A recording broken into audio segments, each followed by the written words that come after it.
holding the shofar Roxana. Oh, there she is. Surah 40, we're opening Surah 40, page 467. أعوذ بالله من الشيطان الرجيم. بسم الله الرحمن الرحيم. In the name of God, most gracious, most merciful. The first verse is Hamim, H-M. So let's look at the footnote.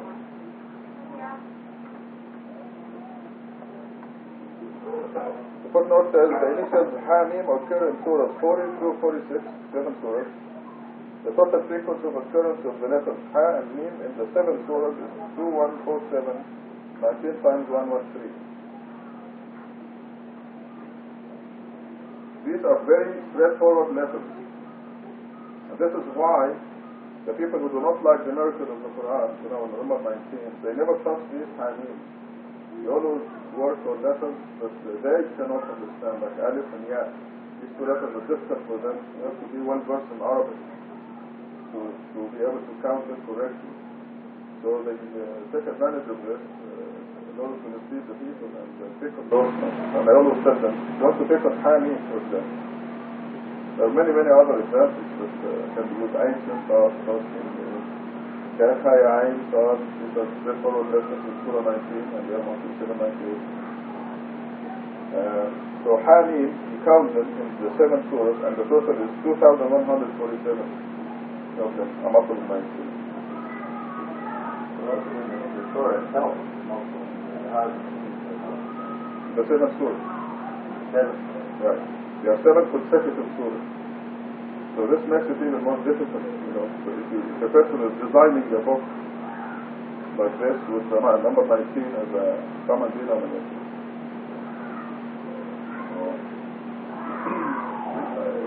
it makes it more difficult. Okay, so the first verse, Hamim, is proof of that this is the message of God to us. Number 2, this revelation of the scripture is from God. This is the meaning of Hamim.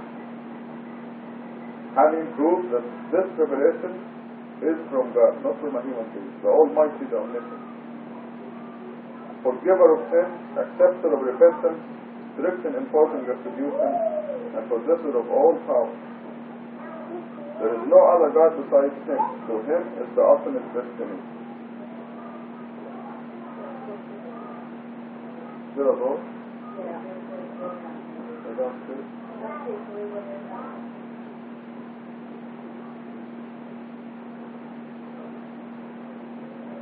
Number 4 says, none argues against God's revelations except those who disbelieve. Who's making noise over there?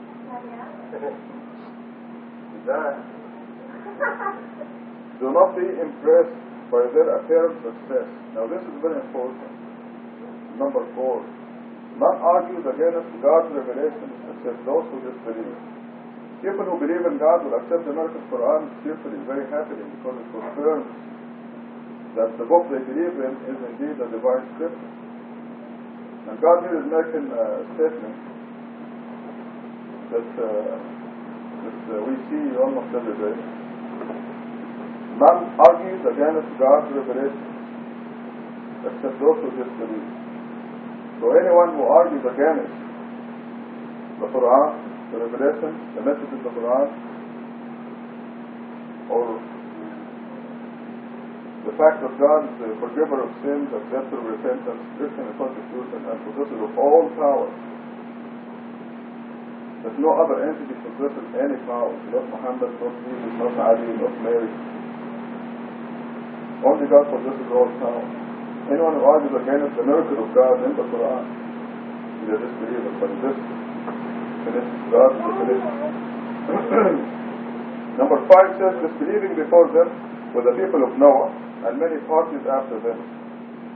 Listen to this. Every community attacked their messengers to neutralize him, and they argued with falsehood to defeat the truth. Consequently, I punished them. How terrible was my retribution. This is a profound statement, and this we have seen with every prophet. When the Prophet Muhammad announced that he was God's messenger, what happened? Let's take ourselves back to that time. His whole society attacked him. And we have to be preaching secretly for 3 years. Sneaking around, preaching, worship God alone, follow the word of God alone for 3 years. The Prophet Muhammad and the few who believed in him, his close friends, Abu Bakr and some others, not even Umar. Umar did not believe in the first 3 years.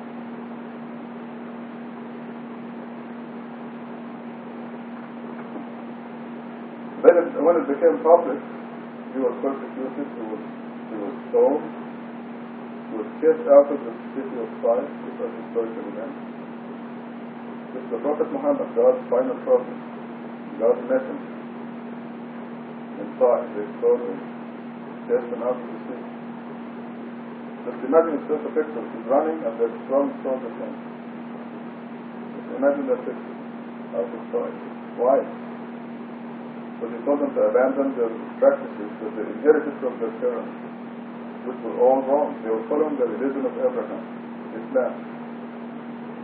But everything was distorted, it became wrong. The prayers were wrong, the zakat was wrong, everything they were doing was wrong, it was distorted. And they invented 3 daughters of God, through whom they prayed for headsmen and people.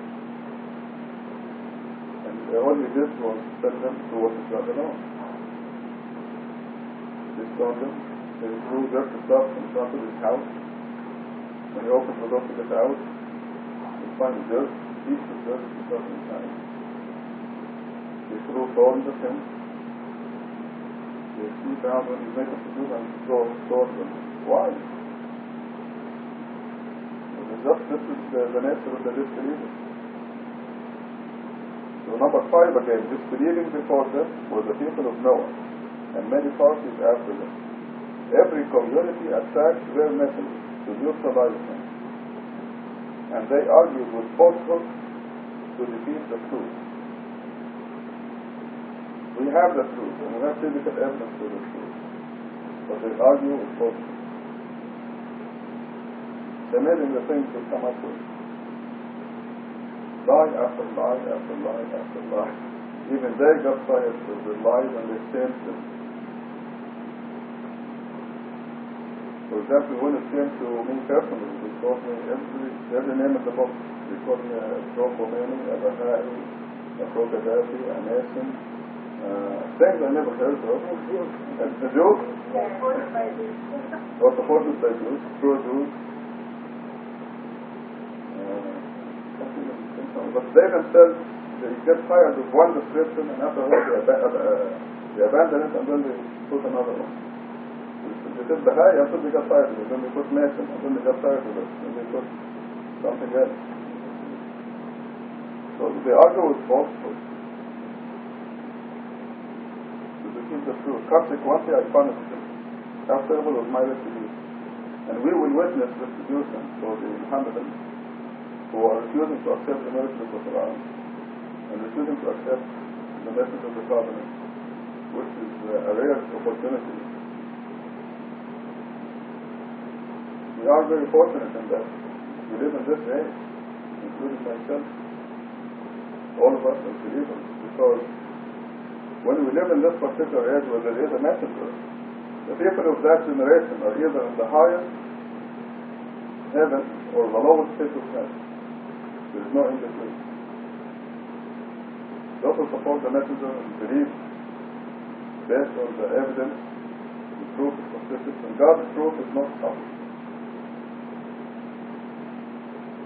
So you can ask yourself, based on this evidence and the proof, do I believe that Rasul is God's messenger? The answer is yes. You see, heading for the highest rank. This is why it is my duty to point this out. Because there's so much responsibility hanging on it. If your answer is no, you're heading for the lowest state of hell, and God says to you later. But if you continue in the way you are, and you reject all the powerful evidence, which is utterly overwhelming, you're heading to the lowest state of hell.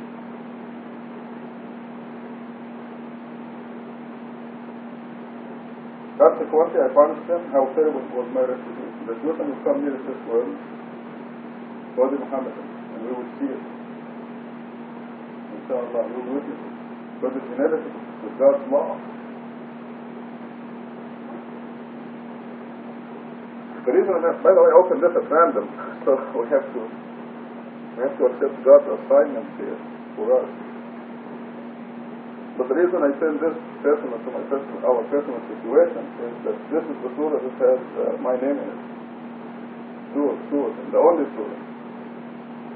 And we find this testament that every community attacks their messenger, in spite of the powerful evidence that we have.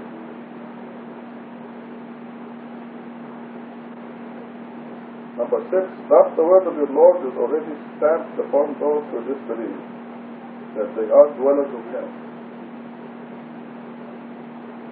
This is connected with the messenger. And again we have evidence here that the verse that talks about the messenger is number 5. And we're going to ask Firuz again to take a different attention. Like I said, it was my pointing out of these things, which I used to be shy, but I can't afford the punishment of being shy. So I'm going to share this with you. If you add the geometrical value of Rashad, which is 505, this is Firuz added to the addition. The geometrical value of Rashad is 505. The geometrical value of Khalifa is 725. And this verse number is 5. Now you want to add them. You have 1, 2, 3, 5, which is 19 times. Come up with 19. So this is God's mathematical confirmation that we're living in an age where God will send a message of the covenant. And the things that happened so far, and that's still happening with the disbelievers, these are the last days of them, prove that this Quran is true. And the beginning of the surah, and also we will come to verses 10 and 11, we will see our message, the message that you and I are proclaiming so loudly. God alone. So we'll come to it in just a minute. So verse 7, that those who serve the throne, the angels, and all those around it, glorify and praise the Lord, and believe in Him. And they ask forgiveness for those who believe. Our Lord, your mercy and your knowledge encompass all things. Forgive those who repent and follow your path, and spare them the retribution of hell. Number 8, our Lord, and admit them into the gardens of Eden that you promised for them, and for the righteous among their parents, spouses, and children. You are the Almighty, most wise. And protect them from sins. Whomever you protect from sins has attained mercy from you. This is the great fight. The angels pray for the believers in this world. In the next 2 verses you find the message, exactly why people go to hell. In 10 and 11. It's very simple principle. Number 10 says, those who disbelieve will be told, God's abhorrence towards you is even worse than your own abhorrence towards yourself. For you were invited to believe, and you decided to disbelieve. They will say, our Lord, you have given us 2 deaths and 2 lives. Now we have confessed our sins. Is there any way out? Is there any way out of hell? Now let us see the reason. Why are they in hell? Now pay attention here. Don't let anything disturb you. Number 12. This is because when God alone was advocated, you disbelieved. And when others were mentioned beside Him, you believed. Therefore, God's judgment has been issued. He is the Most High, the Great. Is this simple enough? When God alone is advocated, they disbelieve. When God and Muhammad is advocated, they believe. When you say in another place that not when all the goodness will go unrewarded, And if somebody has been really non-believer in their life, but they still believe God and Muhammad, what do you It's think? in vain. It's in vain. This is Surah 39. Just before this, yes. To believe in God alone is a prerequisite for acceptance of the good works. The good works are utterly in vain if the person does not accept God alone. If they cannot get rid of the additions that happened to Islam in the last 1400 years, their works are in vain. This is very important. It can be as nice as can be. You can even do the 5 prayers every day. But the 5 prayers that include the name of Muhammad, Muhammad, Ibrahim, Ibrahim, and so on. They're working their time. What God says. Let's look at it in Surah 39. Because the question is quite important.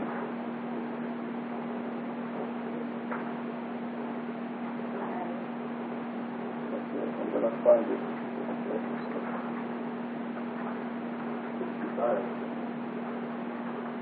65.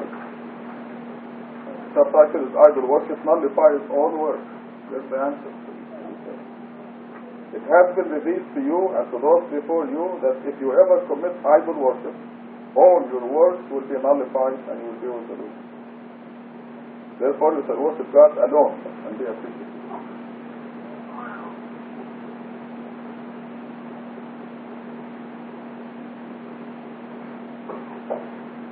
It's just so clear beyond me why people insist on going to hell.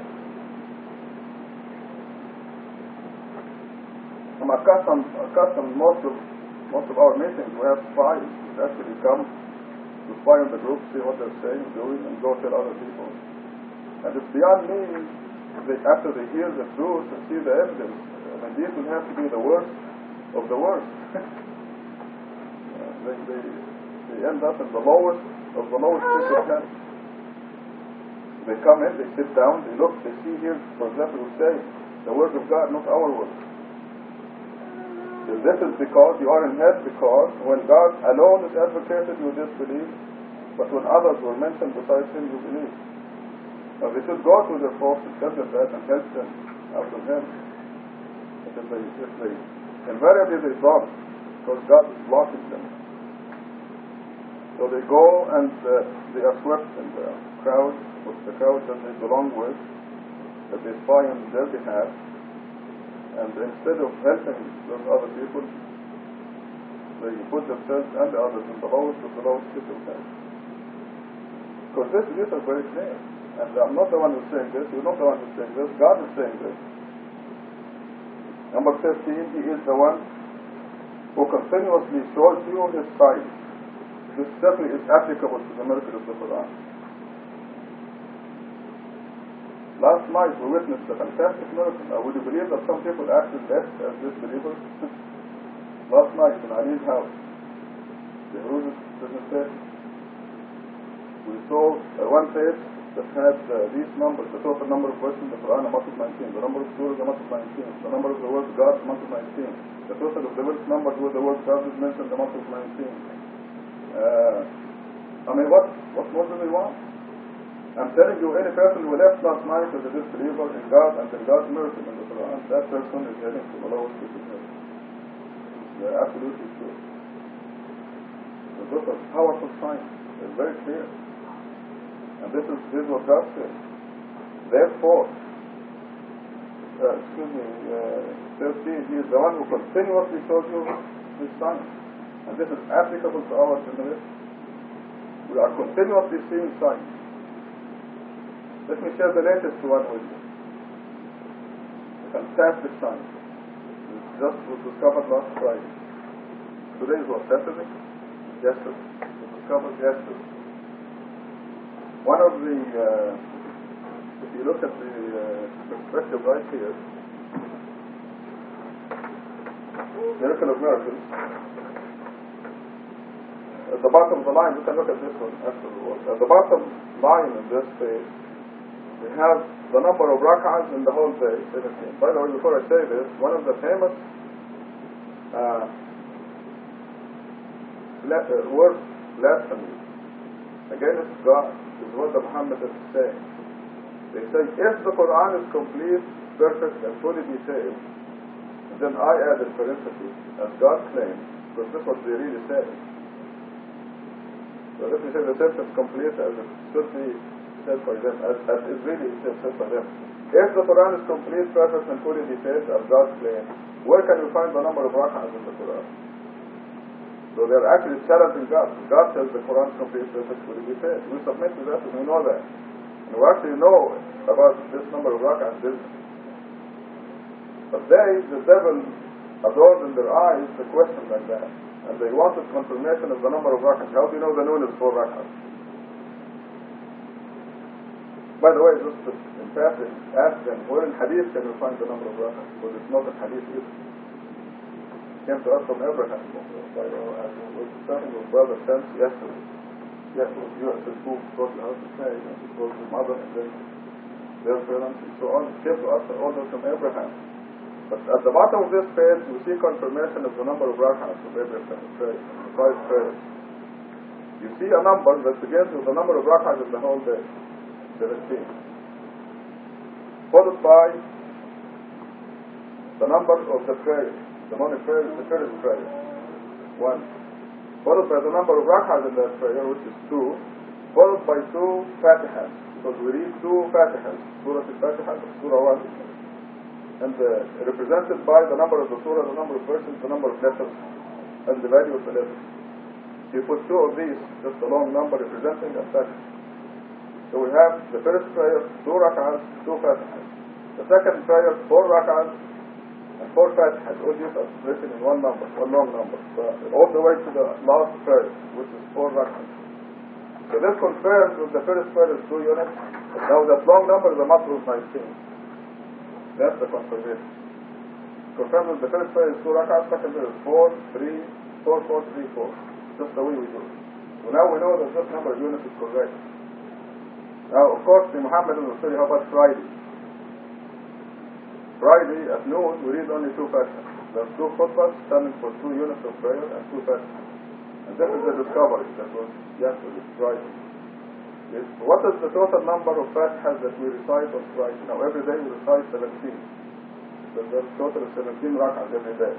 On Friday, how many fatihas do we recite, sir? 15. So instead of 17, in this number you put 15. And now, we put the number of units and the number of fatihas. So at noon on Friday, how many fatihas do we read? 2. So you remove 2 fatihas from this number. You put 15 at the beginning until 17, and you move 2 fatihas from the noon. And you end up with a multiple of 19. If you remove them from the afternoon prayer, or the sunset prayer, or the night prayer, it does not work. That's what's done on Friday. Yes. This is the latest. So let's go back to this verse. Now these are all physical facts. They are not opinions. They are nobody's opinion. Number 13 says, He is the one who continuously shows you His signs and sends down to you from the sky provisions. Only those who totally submit will be able to take heed.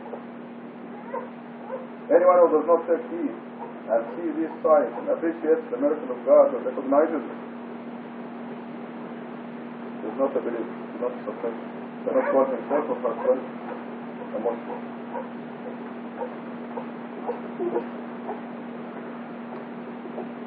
So last night, with the number of signs that we witnessed, anyone who left Ali's house, that was a blessing or a terrible curse. Going to Ali's house last night was a fantastic blessing, because the believers are heading to the highest heaven, or a fantastic curse. That was the worst day in their life yesterday if they disbelieved. It was the greatest day in their life if they believed. It was the worst day in their life, and they will remember this for eternity. If they left Ali's house last night as disbelievers. Because this is the generation of extremes. The highest heaven is the lowest heaven. It's the people's choice, their choice. Every individual makes a choice. That is completely up to us. Number 14 is God's advice, commanding to all of us. Therefore, we shall devote to worship absolutely to God alone, even if the disbelievers dislike it. You have friends who are Mohammedan. This is the time to disown them. Even if they dislike it, it doesn't matter.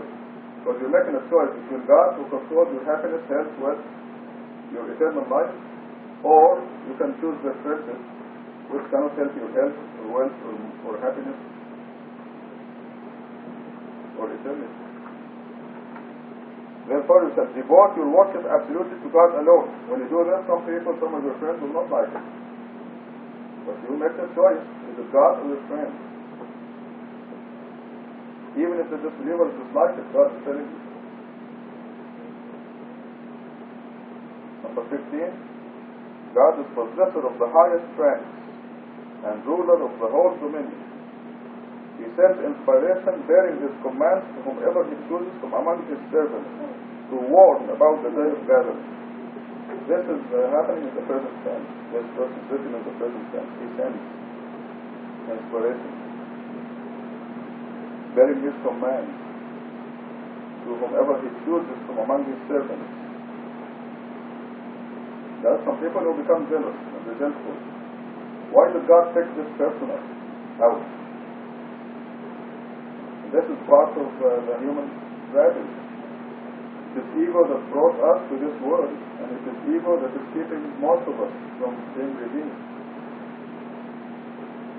Jealousy and resentment are Satan inspired. You know, I'm honest to talk to you, each one of you. So quite often I ask myself, if I am the truth, will I believe that Prophet Khalifa is God's message? Very difficult. You have to overcome the ego. And you have to consider God's evidence. You have to submit to God and to His mercy and His evidence to do that. By the way, I refuse to answer what I'm afraid of the answer. I just blank my brain completely. And I just say congratulations to you. Yes. Take the fifth. I refuse to answer on ground that may incriminate me. But at the same time, I'm honored to talk to you, and I congratulate you. It's not easy.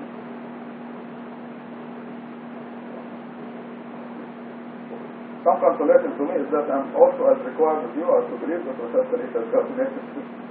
That was difficult. This is why I know what I'm saying. I appreciate your value with God.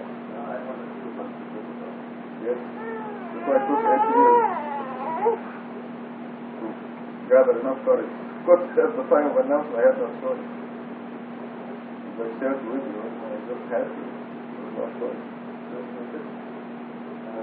Whoever you choose, is going to show the message. Yes. Not to make you believe it. Yes.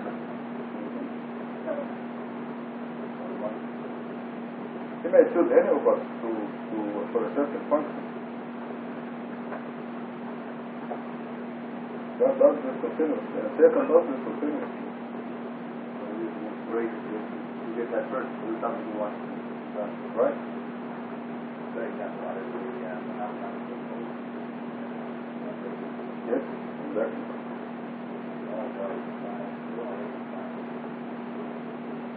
Every single person who contributed to this miracle is a believer, and a complete believer.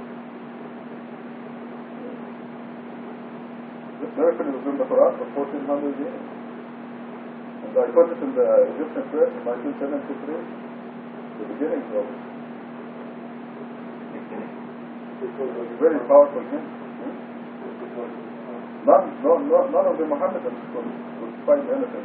As we see, it's very simple. It's simple to understand, but impossible to illustrate. And it's all over the place in this book. So 1400 years of so-called scholars were scrutinizing every letter of the Quran. Why didn't they find it? Of course, God chooses to find it. Doesn't mean that all people are bad. But God chooses to find it. And also to support in this day and age with computers and logic and intellectual discussion. This is the time for revelation of the Lord.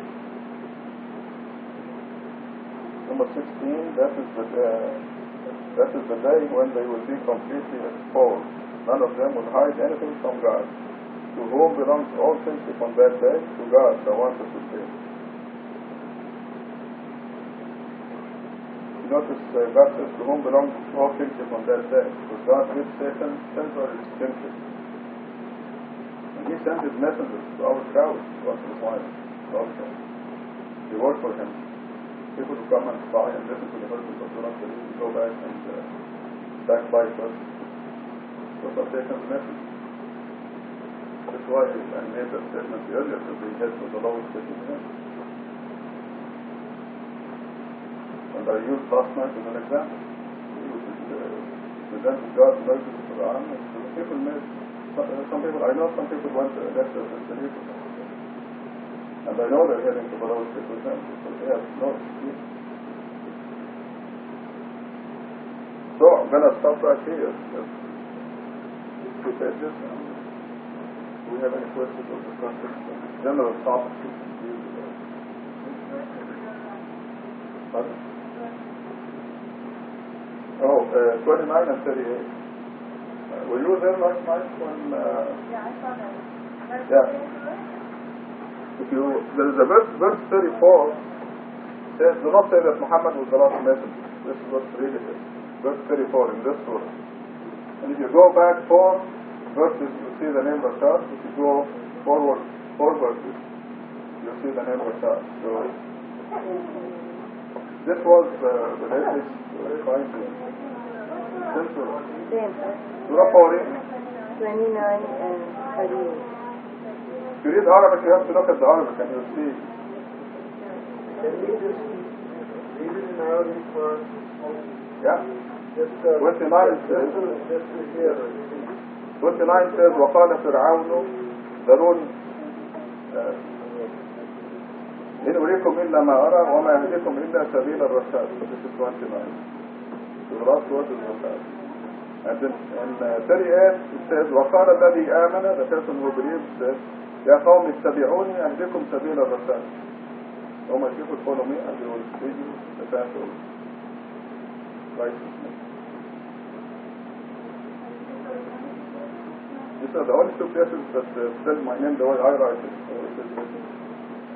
But the root words, Rashad, Rashidun, Rashid, Rashid, and so on are 19. There are 19 of them.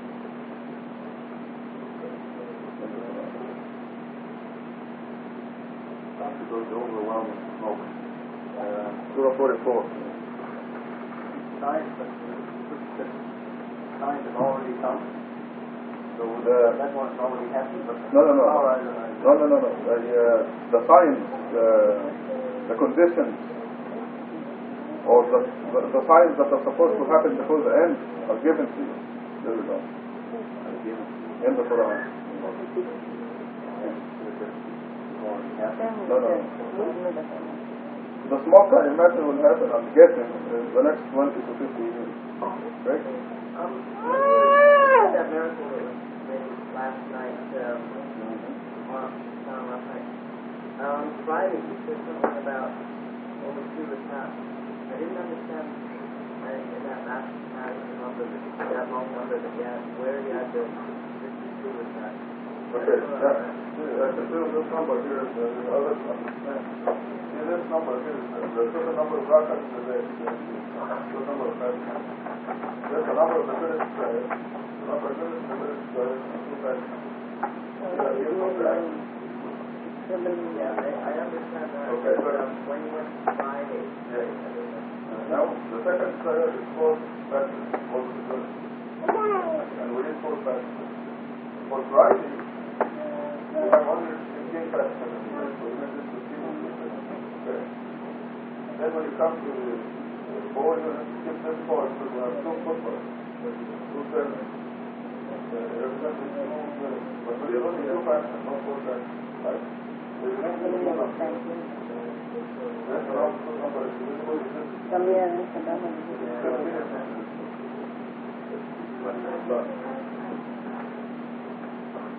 It's just incredible, you know. And you cannot remove 2 from any other prayer. It has to be the noon prayer. So now we know it is at noon, and you know it is everyone is concerned. And the 2 khutbahs stand for the 2 units. Yes, mind blowing. I don't know. So because there is two of the Estella. Then, Which other? No one. the ones that, Oh, and then, yes. So you mess up the mathematical combination. If you, my telephone number is 277913989. If you dial a different number, you will not get it. then got more numbers. No. But if you're going to have the morning is 2 nafil and then 2 rak'ah. So you already inserted the number before 791. And then the noon is 4 nafil and 4 farz and 4 nafil. They're designed to make the people hate prayer. But anyway, they're designed to mess up the combination. So what about in the evening? Yes. In the evening, can you say more? Yes, if you want to do more without limitation.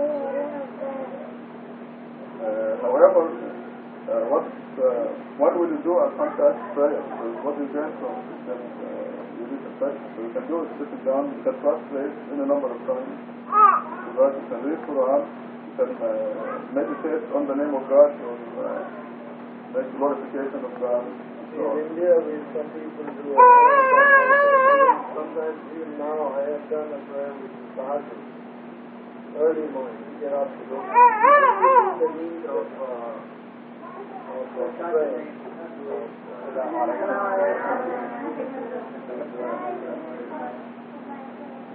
Certainly feel the need of praying. Fine. But it's a crucial need to see. I don't recommend doing the contact prayers, the format, the same format. I recommend doing things from your house. If you want to do prostrate a very long time, umpteen time, prostration, glorify God, talk to God, in the language you wish, glorify God. But don't do the format, because what you do in the prayer is just to read a text. You want to bow and prostrate, fine, do it. But it's not following the format of the prayer. So you know now it is a mathematical combination. It's called contact with God. God gave us that. You see this in the Quran, God says He gave Adam specific words, whereby Adam was redeemed. And God gave us, you see how powerful is the mathematical combination in Surah number 1, as far as the physical structure and the literary composition are concerned. Kareem? In the Quran it says that I always have life on absolute focus. Does that mean that I always have the life? And then find out the right way to get Very good question, very good question. This is why I'm very careful in all my publications now. I put in parentheses, if maintained until death. If idol worship is maintained until death. And God, to make us understand this, told us in the Quran that the Prophet Muhammad worshipped idols before he was appointed prophet, before he was guided by God.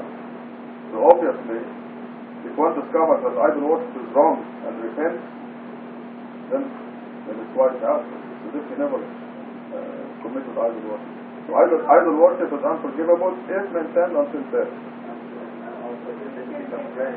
Yes. When you repent, the sin becomes transformed into credit. God is generous. You make one step towards God and you make a million steps towards us. Good question. Cool.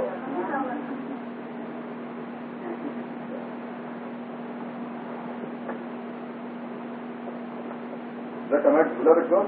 ربنا يبارك ان شاء الله. اسمهم ايه؟ مدير ومكتب؟ ما شاء الله. هاي. Business of essentially in terms of credit. So the joke about this guy wanting to go going back up. Really getting drunk and playing with what he told. What he did, what was going to do. So I guess I want to repent from all my physical credit. But Raymond, I have news for you. That's not a joke. This is the real life thing that happened with me. The man next to me was drinking. Drinking a lot, if I asked him, it's not a joke, it's really true. If I thought that, why are you drinking? Don't you know that this will cost you a lot? In terms of theoretical things and so on. This, aren't you familiar with the verse that says when we repent, God transforms our sins into credit? And I said, yes. He said, well, I'm trying to accumulate as many sins as I can. Yeah, this is a true story. I'm glad you remember it was 25 years ago. True story. Funnier than jokes.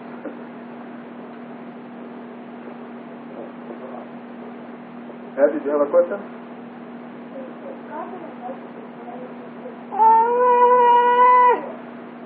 He didn't like who? Oh, because God wants to give him a chance to learn. God wants to give him a chance to prove. Because Satan said that he can be a God like God. Right? And if God made him disappear, we will never know if he really can do it or not. So God said, okay, I'm going to make you like a king, see if you can do it. And now we find out that you cannot do it because there are many people who are sick, there are many accidents in the street, there are earthquakes, there are problems in the world. This means Satan cannot do it. So he's supposed to do it, run the world without any problem. But if God let him disappear many years ago, we'll never find out. If you tell me that you can fly a plane, what is the best way to test you? To give you a plane and say, okay, Hadi, fly it. Then we'll find out if you really can fly it or not, right? So this is what God did with Satan. No, but stick with us. If I tell you I can fly a plane while you're flying the plane, I don't know. While I'm flying it? Do you think I'll let you fly it? No way.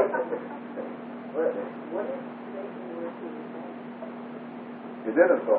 God gave him a chance and he did not. God gave Satan a chance to give Adam a chance. Adam repented, but Satan did not. He really thought he can do it. He's so arrogant and so ignorant that he wouldn't repent. God told him, you still want to go through the demonstration? He said, yes, I can do it. He didn't believe God.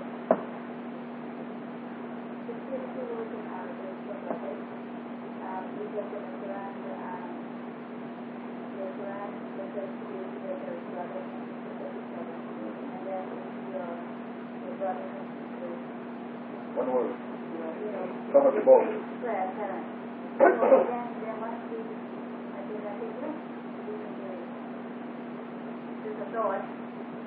Of course, there is a genetic today. Somewhere you and I, we meet somewhere back there. Your grandfather, grandparents, we all meet at Adam and Eve. Anyway. The question is there any case of the separation of the child? Somebody has a brother, really or sister, really is three. Yes. And he or she the right path. Time like today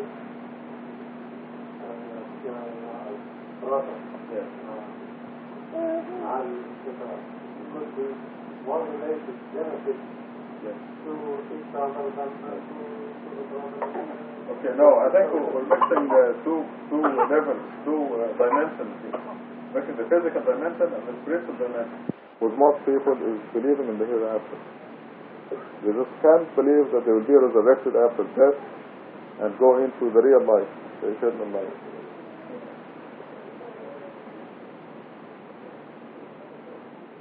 Number 23, there is no doubt that God knows everything they conceal and everything they declare. He does not love those who are arrogant. So he knows what is, even though they give lip service to God and the hereafter, God is fully aware of their innermost convictions. And God gave us, for example, the 3 criteria that bring out those convictions. They're really very easy. You set the person Quran alone, the Word of God alone. You don't like it, this means you don't believe in the hereafter. 24. When they are asked, what do you think of these revelations from your Lord? They say, tales from the past. They will carry their sins on the day of resurrection, all of them, in addition to some sins of those whom they misled by their ignorance. What a miserable load. So they will carry their own loads of sin plus the sins of the people that they misled. Others like them have schemed in the past, and consequently God destroyed their building at the foundation, causing the roof to fall on them. The retribution struck them when they least expected. This is now an American expression, it's probably a Canadian expression. The roof gonna bring down the roof. Right. So they borrowed it from the Quran. See?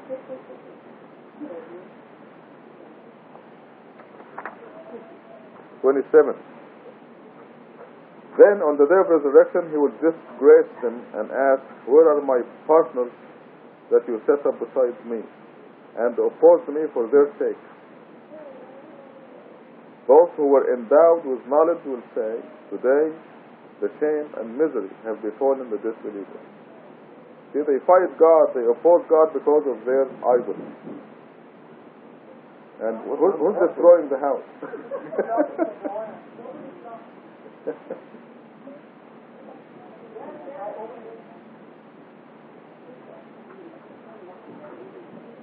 When you come to Masjid Tucson, I always call our kids angels. Exactly in this term. Where's the babysitter so we can send our angels? Or mangels. Half monsters.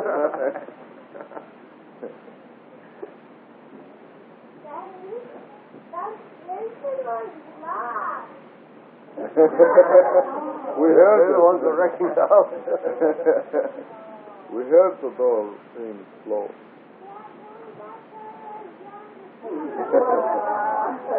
Okay.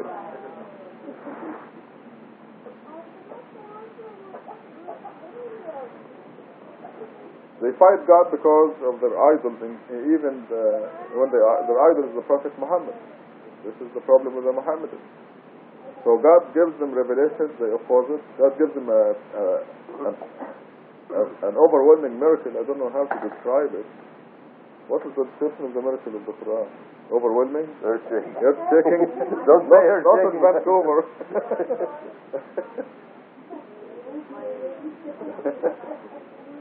Listen, Vancouver has enough believers to protect it.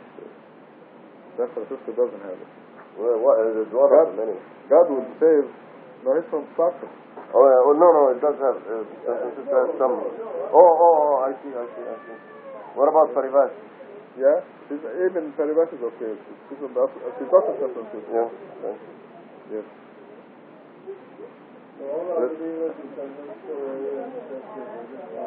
Oh yeah, perfect. But Paribas called 5 minutes after the earthquake. And she enjoyed it. Swinging away. She lives in Tiburon, don't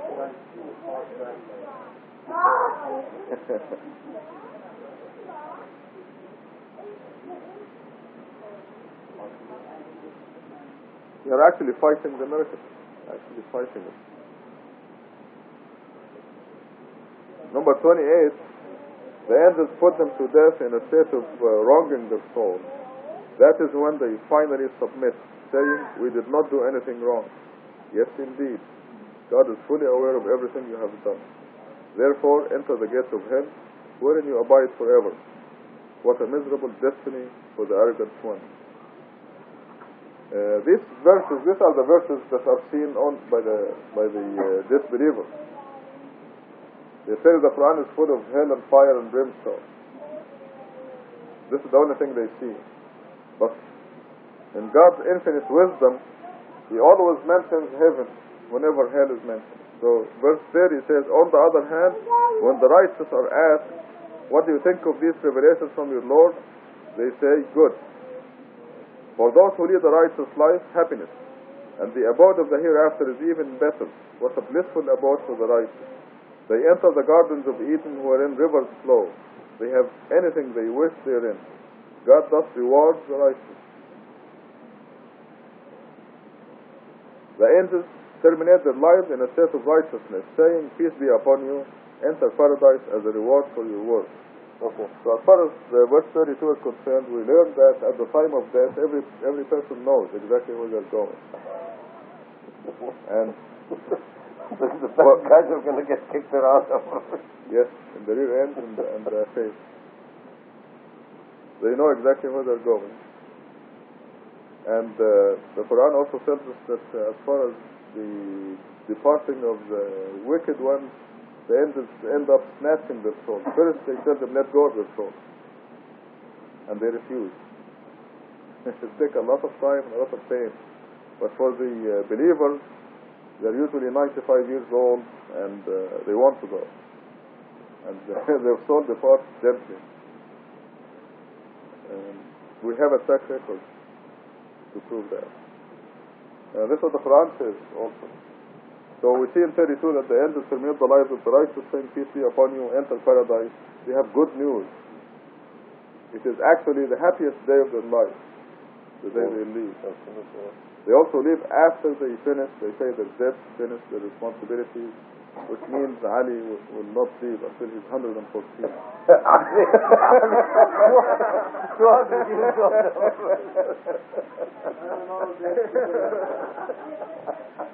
They take care of their debts, they grow up their children.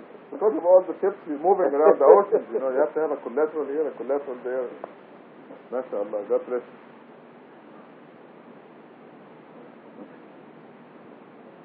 Really, this is God's promise to the believers. They raise their kids, they pay their debts, they finish all their affairs, and they're ready to go. They want to go. Why? No, at the time, don't worry. When the time comes, God says everybody has a specific time. He will send you a lump sum to pay all the debts. Don't worry. No worry, no grief. This is God's promise. No fear. In fact, at the time of death, then the righteous know that they're going to paradise. Yes. Is that why after they're gone, they're going to have pleasant dreams? No. Forget all this. This is the 10-year-old translation. Oh, I see. They will have an active, conscious existence in the world of souls. Which has no connection with us. Well, they are not aware of what we're doing. Yeah, they don't care either. Yes. They don't care, but God lets them update certain information for them. This is before the hereafter? Before the resurrection. Then you're with a group You of simply move from stage to stage. You enter into a new stage, which is turned out to be very conscious and very busy. They don't twirl their thumbs like Ismail is doing. They are there for a few centuries, and they are very conscious and very busy. They carry on an active life. We have this here in the Quran. We have both sides of the coin, the righteous and the wicked. The righteous are God says they are alive. Don't say they are dead. They are alive and the Lord being provided for. In Arabic, for those who know Arabic, أحياء عند ربهم يرزقون. They are alive and the Lord being provided for. And I'm speaking this from my own experience that I shared with many of you. They are very conscious and very sharp. The consciousness is very sharp. And obviously there's things going on over there. This is for the masters, right? Pardon? I'm confused, I'm sorry. The righteous. Yes. For the masters, and then in the night they start. Yes. Not the masters. No, the righteous. The masters are included. The masters are All the righteous, not just the masters. Okay, let me give you these verses. You can look it up in the Quran if you want. But one of them says, do not say about those who die in the cause of, who are killed in the cause of God, they are dead. For they are alive and their Lord being provided for. Okay, this is one. There is a verse that says, whether you die in the cause of God or are killed in the cause of God, it's the same. This is another verse. And then there is a verse, another one that says, do not say about those who, I think also martyred in the cause of God. But the conclusion from all these is that all the righteous are alive and well of God. The unrighteous exist, but it's a miserable existence. You cannot call it alive and well. They are not well. They are alive, but they are not well. Okay, let's put it this way. So the world of souls, while waiting for the resurrection, there is life. It is not the same life of heaven and hell. Let me share with you. There is no punishment. Yes, it's a terrible punishment. They know the punishment on the end is beat the wicked. This is punishment. No, Let's look at Surah 40, and this is the other side of the coin.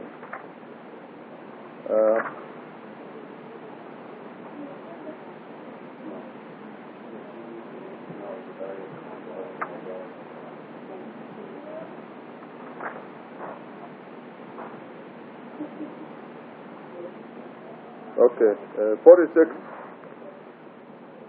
I have to adjust this subtitle, A Continuous Nightmare. 46 says, the hell will be shown to them day and night, and on the day of resurrection admit Pharaoh's people into the worst retribution. So they will know where they're going, they will see, they will be told, they have a good idea what hell will be like. But there is no hell until the day of resurrection. So the unrighteous will know exactly where they're heading. You cannot call that, what verse is it? 41. Surah 40, verse 46. So we have at least 3 verses in the Quran telling us that the righteous will be alive and well. You simply move from one state to the next state. Okay, before we used to think that death was like one like sleeping. Yes. That's the concept that everybody has right now. Right. Now we have to, God is teaching us, giving us more information about that. But isn't there an ayah that says, in Surah Yasin that says, ونفخ في الصور فإذا هم من الأجداث إلى ربهم ينسلون. قالوا يا ويلنا. Wait. Blowing in the horn will be at the day of right. من بعثنا من مرقدنا. هذا ما وعد. We're talking about beyond that. We're talking about here. This was before the devil's resurrection. The world of soul is before the devil's resurrection. Yeah, but these guys that are being resurrected, they're going. At least the implication is that they were not aware of what was happening. The last person on earth departs. Okay, where will he go? The last person on earth. He's going to the repository and to the. He's going to join all the others. Right. Okay. Then the earth, there's no more life. No, the earth doesn't happen. Then the horn is blown. Okay, and everybody's dead, and they go to the world of souls. Not everybody. No life. Not everybody. But Israfil will be alive. Maybe one end. إلا من شاء. Yes. We'll talk about on the earth. Right. We'll talk about the earth. We'll talk about heaven. So we'll talk about earth. Every human being, they're all assigned, they're dead, they go back to the world of souls. Then the horn for resurrection is blown, and everyone is resurrected, and the souls are matched, where the nufuses are with it. Everyone, the soul and the new body are coupled. Then they are brought from the world of souls back to this earth. This very earth, the same one. And then God and the angels come to this world, and this is when this world blows up from under our feet. But we don't need it, because we will be airborne all over the butterflies. Then God will create, we read it this morning, were you here? No. In Surah 14, God creates new earth and new universes, including the 8th universe, which is hell. واشرقت الأرض بنور ربها. This is when the earth shatters.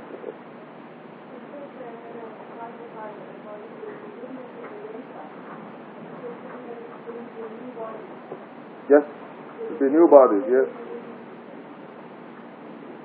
I beg your pardon?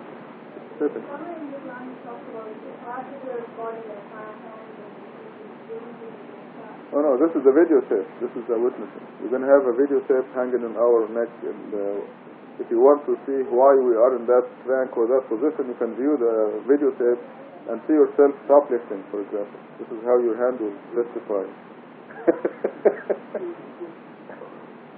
Yes. I'm sorry, Carol. You've been trying to ask for the last 15 minutes. what the ayah that talks about, I don't know how it goes exactly about the restrictions for death at night. Yes. Is that the one you use? Yes. Because sleeping is like death. As a matter of fact, our souls wander during the night, and we see visions or dreams. Our soul departs actually at night. No, our soul is connected with the body. It's connected, but it doesn't. Right, but it wanders, goes all over the place. Yes. Now, but death means that connection between the soul and the body is severed. Is this what you were going to ask? Yeah, exactly. Wow. When it's clarified that when once they die, Yes. or when you're sleeping, the soul is moving away from other cells and Right. it will be. Yes, this extends the dream. However, I want to go back to the concept that we have that death is like one night of sleep. It is still true because it is a finite period of time. That when you divide by infinity, it equals zero. This whole life of this world is mentioned as 1 hour or a blink of an eye. It's all right. So that period in the depository is very short compared to the hereafter. And it's like one night compared to the hereafter, to eternity. But if you look at it, what is going on right now, when something is going on right now in the world of souls, what's going on right now in the world of souls is activity and consciousness and people meeting each other and knowing each other and receiving some news and talking about these news. But it's a life or an existence about which we know nothing other than what the Quran says. أحياء عند ربهم يرزقون. Only. Well, I know, for example, in 1971, they were told the message of the covenant been placed on earth, and He will unify and purify your messages. And the prophets received this news, and I'm sure they went on to tell the other people. This is what believe in and support me. Yurzaqun means that they eat and live and sleep and I'm not going to go beyond that being provided for. I'm sure they need energy to move about. They need energy to communicate. So the energy is the provision. Now the how is, of course, we have a very limited knowledge about this. I mean, that's impossible. Other than what God tells you, there is no way you can find in out. my experience, it was very limited and very specific. I saw them, they saw me, and that's it. I didn't see anything outside of that. But we can conclude from this that they left after this incident. They left and they sent the other people. But God has informed us that His message of the covenant has been placed on the planet Earth and is doing this and that. And this is what I call updating the information for them. So what does this teach us? It teaches there is activity, there is knowledge, there is communication, they're alive and well, being provided for. Then?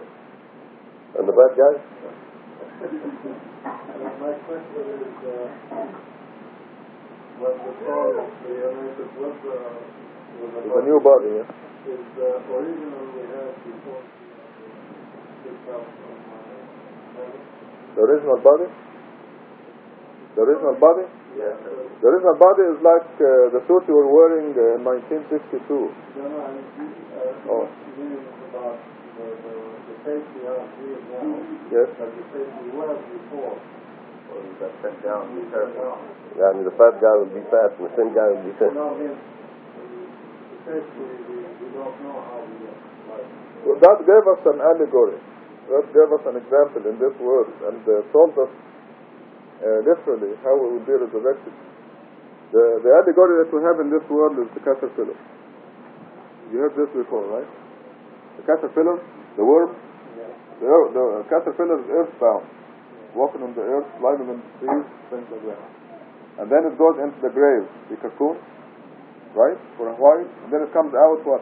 The butterfly. كالفراش المبثوث. Yes. God says literally, يوم يكون الناس كالفراش المبثوث. On that day, the people will be like butterflies. And this is a very powerful hint as to the connection between, what's the connection between the caterpillar and the butterfly? This is the same creature, right? But this is exactly the allegory between our bodies now, they're earthbound, and our bodies in the hereafter. That's why when the earth shatters from under our feet, we don't care because we're airborne, and we don't need oxygen or anything like that in the hereafter. Huh? Yes, well, some will not have. They will sink like rocks to the earth universe. The ones who did not develop their bodies, their souls. Their souls. Excuse me.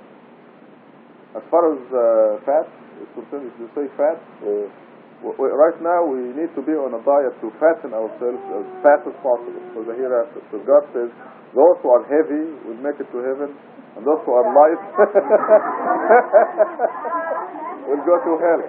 Now, isn't that heaven?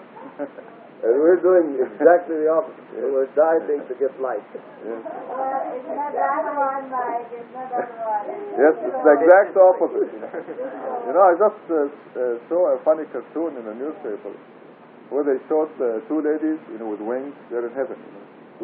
And there's a table in front of them with tons of cakes and a flag on it was saying calories equals 0. That was the only thing. Now I know we're in heaven.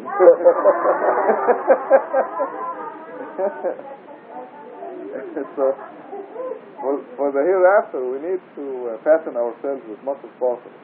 And you fatten yourself by doing the 5 prayers, for example. Every prayer is a meal. Every time you say Subhanallah, it's a meal. When you jump out of bed in the morning and say Bismillah, it's a meal. Snack, excuse me. These are snacks in the way. So just take as many snacks as you can. You look at your kids and say MashaAllah. You start your car and say Bismillah. When it runs very nicely, you say MashaAllah, Alhamdulillah. Praise be to God. Say it in English, in any language you want. So all these are snacks to fatten you. And we'd like to be as fat as possible. Maybe like work on top of that. Yes. All this will help make you as fat as possible. So the skinny ones will not be able to stand the presence of God and will deliberately go. Remember, there are mosquitoes and flies and butterflies. There are all kinds of flying objects that start out as a worm. So right now we are in our larval state. You can accept that.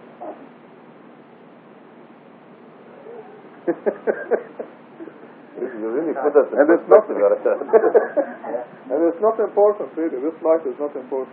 If you spend it rich or poor or fat or skinny, tall or short, it doesn't matter. So when you hear people, God says, what matters is redemption to God's kingdom. Is what matters.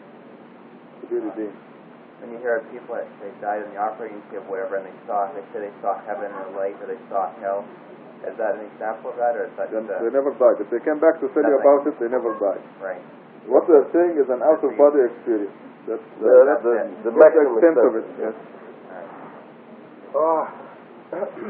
Because when you die, you don't come back. Right. That's desperate. That's Just disconnected to it. Correct? Is there anything about being in the future, see what's going to happen the next day? Nobody knows that. Only God knows the future, unless God wills to reveal certain information through messengers that He wants to, that He chooses to deliver this news to the rest of the world or to His friends. But just to make the answer complete this question, sometimes we are given glimpses of our videotape. Each one of us has a videotape already recorded before we were born. And when we sleep and our soul is out there free, one of the qualities of the soul, which is has some sorts of qualities of God, one of the qualities is travel in time. So you can travel in time to 1998, and you see yourself. Here's my favorite example. You see yourself in Moscow buying a diamond ring from a midget in Moscow, and you wake up in the morning. It feels like a dream to you. What's this? Moscow, a midget, diamond ring, crazy dream. But time goes by in 1988, there you are in Moscow buying a diamond ring from a midget. And you remember immediately. Yeah. So This happens almost to every one of us, actually. So what you've seen is You the find videotape. yourself in a situation and you remember that you've seen this before. And you swear, you saw it before. It is simply a glimpse of your video tape. You just you have fast forward. You've got fast forward, then you push play for a second, and then came back. My mother, prides herself in that dreams always come true. So one day, she bought me a red shirt. I said, "What's this? This is a very strange thing. And why would you buy me a red shirt?" It was in Especially in London. England. No, in London. Oh, in London, okay. So she said, "Well, I dreamt that I bought you a red shirt, so I went out and bought it." A self-fulfilled prophecy. Self-fulfilling prophecy.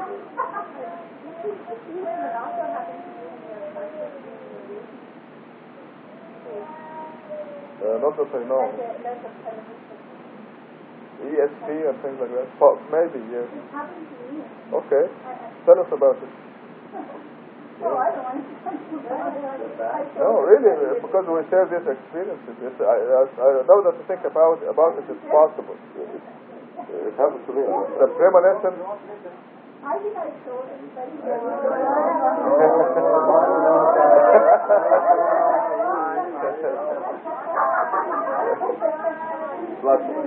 Poor Carol, yes. It has to do with my marriage time. When I met him, I was at the hospital, and I just met him. It was really by chance that I met him. I won't miss all those because he was getting married. But I really wasn't particularly interested one way or the other, and I went out for coffee and that kind of thing, nothing special. And I think once I went to dinner with him, and then my chance was in Seattle, and I went back to Seattle, and I actually had a friend in Seattle whom I was, kind of interested in, and there was some possibility of marriage, and this had been going on for some time.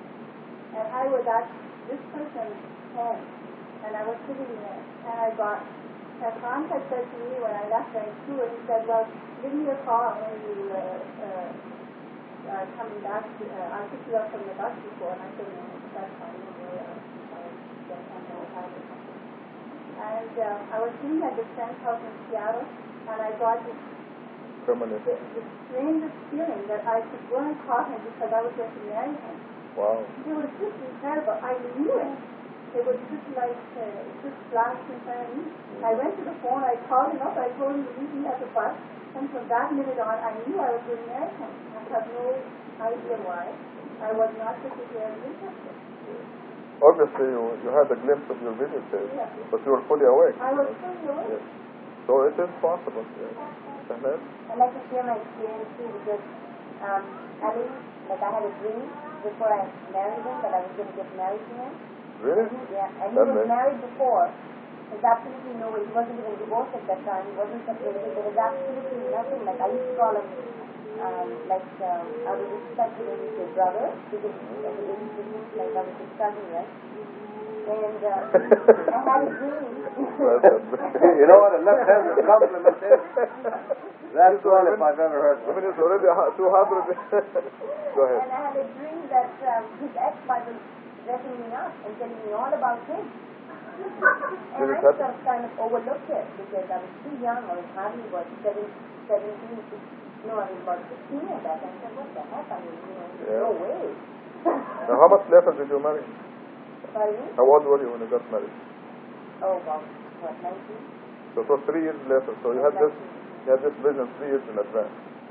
This is definitely a property of the human being. It has nothing to do with belief or disbelief. It has to do with the nature of things.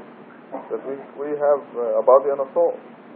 And the soul has the quality of this traveling into the future. So sometimes I do dream something that's happening ahead. And it comes to pass? And it comes. Of course, the Quran teaches us dreams have, some dreams are significant. Like we have Joseph's dream, we have the king's dream, the 7 fat cows and 7 skinny cows. Now, these need interpretation. The 7 fat cows and 7 skinny cows meant 7 good years followed by 7 bad years. There is no connection between cow and years. So this is another type of dream, and God teaches us that they have significance. Many dreams are just nonsense, and some have to do with your physical condition, whether you have a headache or a stomach ache or ate too much So how do you know? This kind of dream I get. So how do you know what's a nonsense dream and what's a dream that really going to come true? You just forget about them. Don't worry about them. Allah. And I'm telling you, if God wants you to know something, like in the case of Carol, He will let you know. And you God will find a way, will see to it that you know certain things that He wanted to know. So don't worry about dreams, but don't try to interpret them either, because you can see there is no connection between cows and ears. and dwarfs in Moscow. Yes, also, and, yes, also the two people with Joseph in the prison. One of them had the dream about The bird eating up his and they told him going to be crucified, and he was crucified. So there is a basis for these things. I mean, what is the connection between bread on his head and the bird eating from it and being crucified? But this is a gift that God gave Joseph. Yeah, God gave it to Joseph. No, the man. The prisoner. And the other guy was saw himself serving wine. Yes, and he became the king's bartender. This was bartender. Yeah, but it's significant that it's the bartender who brought Joseph to the attention of the guests. But that was the idea. This is how God arranged the event, so that the bartender... How does the Sunnis treat this episode? This, after all, the bartender, the server of drinks. This is very... the story is so benign that no distortions happen. In the Bible, it's word for word in the Quran. Because it has no doctrines, it doesn't affect the Trinity or the monotheism. And the same with the Sunnis and the... No, it's parallel to the Anheuser-Busch thing. It's a miracle. No, not really. No, it is a parallel. You know, this guy serving liquor. Yeah, but that's in Sharia Quran. But it's a system. على رأي. بقولها لك بعدين. على رأي. So, which verse what are we in now? 33, the disbelievers. Are they waiting for the angels to come to them, or until your Lord's judgment comes to pass? Those before them did the same thing. God is not the one who wronged them, they are the one who wronged themselves. What are they waiting for? But in our case, there's a fantastic miracle from the Quran. What are they waiting for? And God keeps strengthening it. Are they waiting for angels to come to them? So at the end of the verse we see that God is not the one who wronged them, they are the ones who wronged themselves. 34, therefore they incurred the consequences of their evil works, and the very things they ridiculed came back to haunt them. Yes. The people who witnessed the miracle of Quran, boy, you're going to be in bad faith at the hereafter. It's going to come back and haunt them. Famous excuse, verse 35. The idol worshippers say, had God willed, we would not have worshipped any idols besides Him, nor would our parents, nor would we have prohibited anything besides what was prohibited by Him. Those before them have done the same. Can the messengers do anything but deliver the message? Now this is a very important verse. I'm going to stop here and share with you some real life experiences. This statement is said by many idol worshippers, but I want to specifically something that we all know, the prohibition, dietary prohibition. As far as the Mohammedans are concerned, they have a list of prohibitions that is very funny, to say the least. We're taught throughout the Quran, when you have prohibit something God did not prohibit, then you have another God who prohibited that for you. This is idol worship. Prohibition of items that are not prohibited by God is idol worship. Surah 6. So simply, you have some other God who prohibited that for you. And just like the addition of other things that God did not sanction. For example, in wudu, God gives us 4 steps. If you have 9 steps, some other God gave you 5 steps. And they also Which means you go to any mosque in the world and ask them how do they do their wudu, they give you 9 steps. God gave us 4 steps. Straightforward, very clear, in Surah 5 verse 6, in the Quran. So who gave them the other 5 steps? Some other God. who is, by their definition, the Prophet Muhammad, against his will.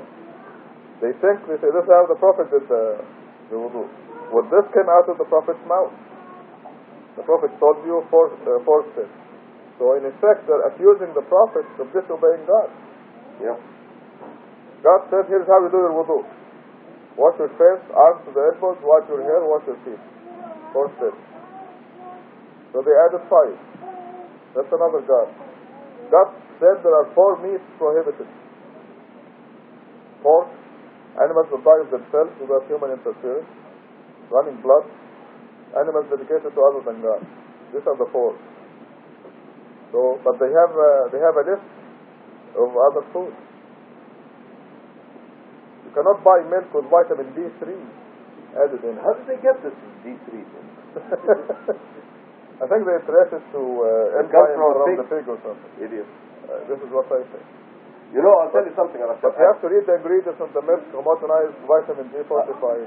If it is D4, you can drink it. If it's D3, you cannot drink it. In the Surrey Mosque, they have a list of items, yes, of products that you cannot use, yes, including certain toothpaste hush puppies, and hush puppies, and this and that, a whole bunch of things that they get directly from the Jews.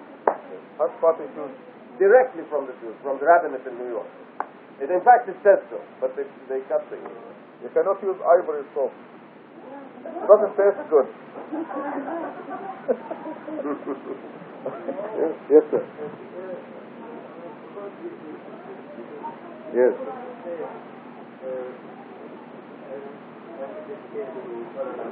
Yes.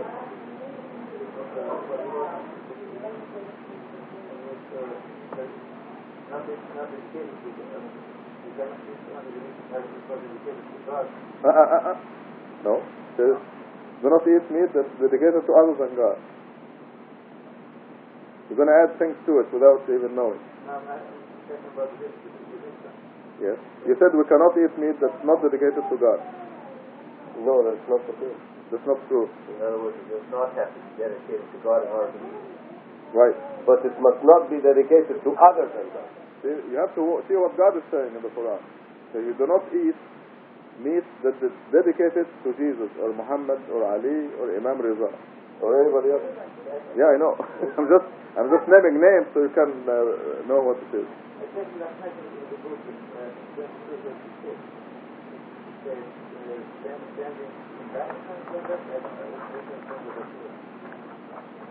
Standing blood? Flowing blood. Oh, this is لأن نال الله لحومها. The animal offerings were included in God's ritual for your own good. You shall mention God's name on them while they are standing in line. You shall eat therefrom and feed the poor and the needy. This is why we have subdued them for you, that you may show your appreciation. This has to do specifically with the Hajj sacrifices. However, you are required, and I am required, to mention the name of God if we are sacrificing animals. Because what you're doing is you're getting permission from the creator of this animal. Imam Riza is not the creator of this animal, or Jesus. You cannot mention, dedicate this animal, or sacrifice it in the name of other than God. Because God is the only creator of that animal. So this is true, this is a commandment. You cannot sacrifice an animal without mentioning the name of God. But eating is something else. Eating specifically are 4 and repeated in the Quran 3 or 4 times. Perfectly alright. Well, let us go to Safeway Market, okay? We go to the Safeway Market, we stand at the meat counter. Here is some meat in front of us. You ask the fourth question. Is it pork? You answer me. Is it, did they die without human interference? Is it running blood? Was it dedicated to Jesus or anybody else? Then it is okay. Take it home and eat it. But before you eat it, you mention the name of God. Yeah, that before you eat. Yes. But that, it's not just the meat. Before you eat anything, Yes. Even eggs or animals. Even an apple. Yes, an apple or egg. God says, do not eat from that upon which the name of God is not mentioned. And this means eggs and apples and bread. As it means. Is that okay?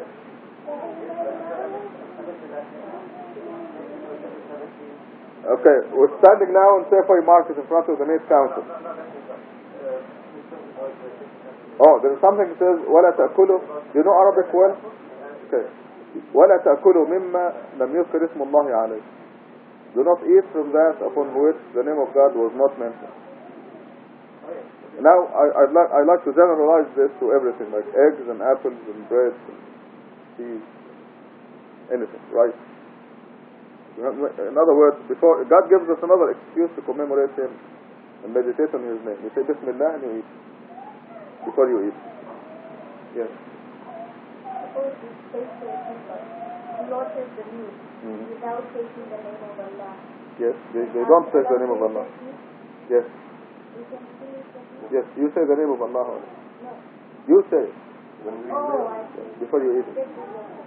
Yes. Because it doesn't fall into prohibited. The four categories.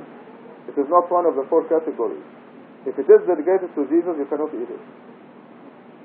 Or to anybody else. But the fact is, in Canada and United States, they never dedicated to anybody. Yeah. So it is not one of the four prohibitions. So when you eat, you say Bismillah and you eat. It makes life a lot easier. But if you are sacrificing the animal yourself, a sheep or a cow or a chicken, you have to say Bismillah, Allahu Akbar. So do you ever sacrifice an animal, chicken, yourself? Pardon? Okay, when you do, then you are required, commanded by God to say the name of God. Right. But you don't. You go to Safeway Market and you ask these four questions. So the prohibition of ivory soap or Colgate toothpaste or any of those things, or some other god, it's a confession of idol worship, shirk, in the Sari Mosque or any other mosque. How about something not intentionally, but without, like, with ignorance? Okay, like what? Eating pork? No. If you do it, like for instance, you can remove 4 steps. Yes.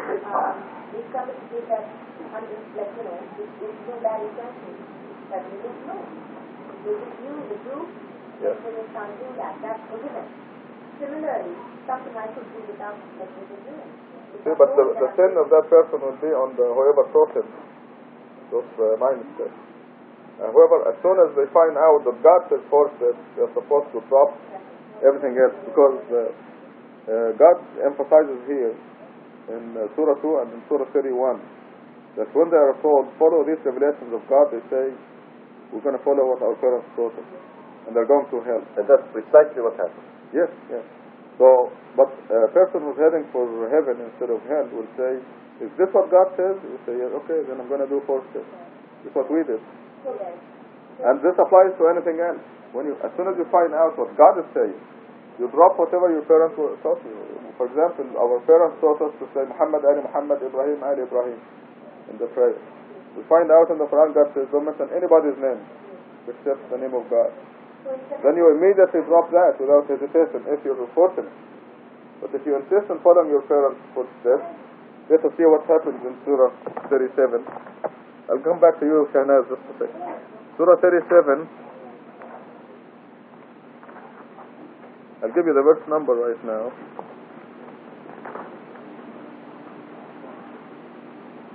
La ilaha illallah.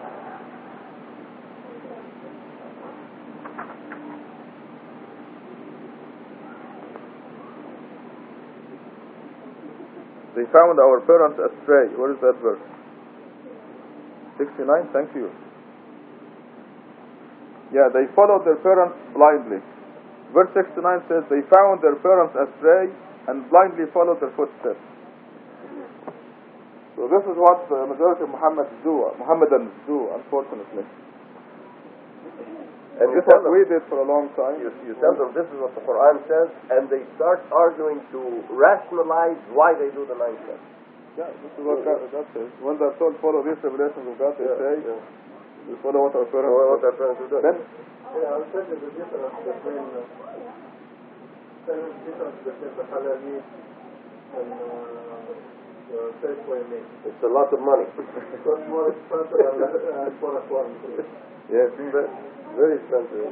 By the way, this is a true story. There was a butcher in London, and every day somebody will walk in and say, "Do you have halal meat?"